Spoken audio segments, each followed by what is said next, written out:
Aujourd'hui, 8 juin, rencontre de la communication sur le thème institution mode d'emploi. Donc l'idée, c'était de parcourir les éléments importants tels que les marchés publics. On va aussi envisager l'aspect porte-parole. Y a-t-il une place pour un porte-parole dans l'administration, sachant qu'il y en a dans tous les cabinets ministériels? On a aussi envisagé l'évolution de la communication publique et l'évolution du métier de communicateur public. Ça, c'est tout ce qu'on va envisager aujourd'hui.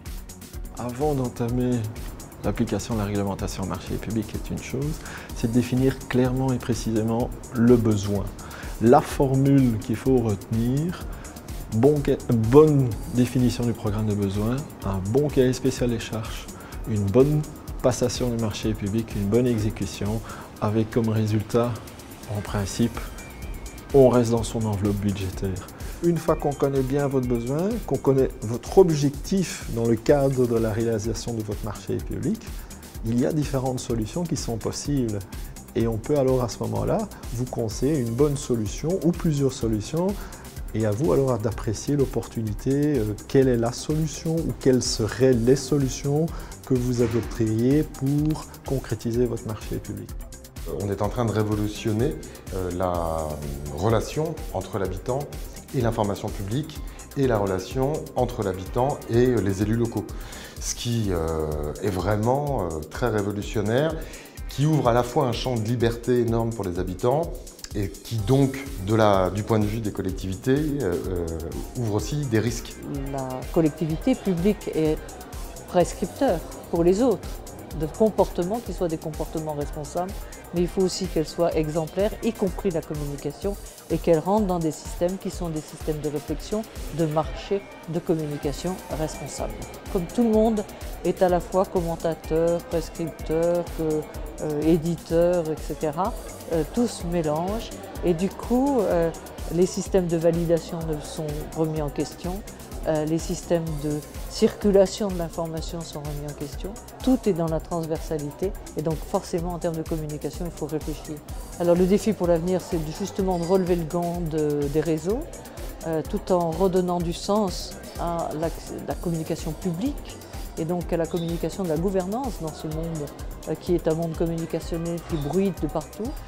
Il ne faut pas que tout le monde dise la même chose, ce n'est pas une question de contenu uniquement, mais c'est aussi une question de forme, de façon de communiquer.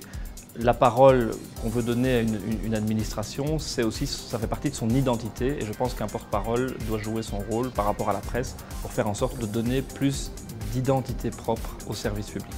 Que ce ne soit plus simplement le ministre qui parle de l'administration et qu'on règle cette confusion qu'il y a dans l'esprit du citoyen par rapport à ce qu'on peut attendre d'un service public et ce qu'on peut attendre du politique. Ce n'est pas la même chose.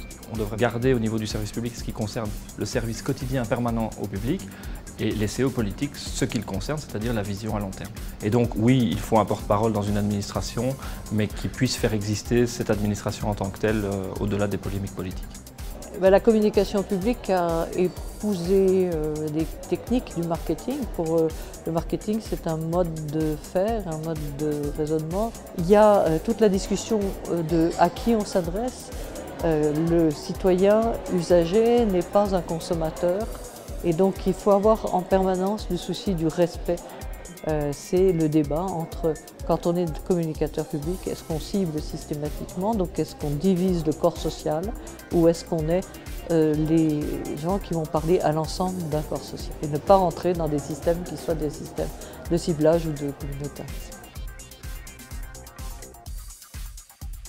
C'est un métier dans lequel on fait un peu de tout.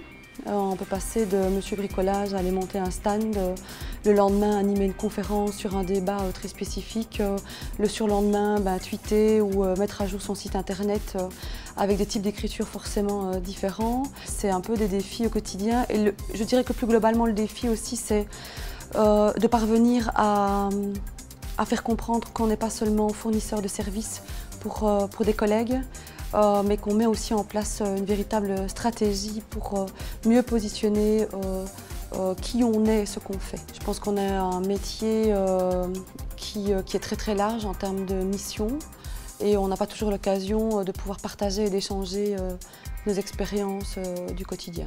Alors, je pense que c'est important pour les communicateurs publics, mais je pense que voilà, pour toutes les professions, à ce moment, prendre un petit peu de recul par rapport à la pratique quotidienne, sortir de son bureau et aller à la rencontre de ses collègues pour échanger des pratiques. Mais surtout, ça nous a permis de nous poser la question non pas d'une pratique spécifique, on a eu des rencontres sur une thématique, la communication de crise, les réseaux sociaux, ici c'était plutôt le métier.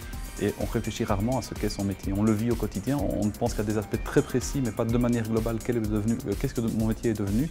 Et là, aujourd'hui, c'était l'occasion de revenir sur ces notions-là. Les prochaines rencontres de la com auront lieu le 12 octobre, ici au Cercle de Wallonie de Namur. Le thème sera défini sur base des retours d'évaluation. D'ici là, portez-vous bien, passez de bonnes vacances et on se retrouve en octobre. À bientôt.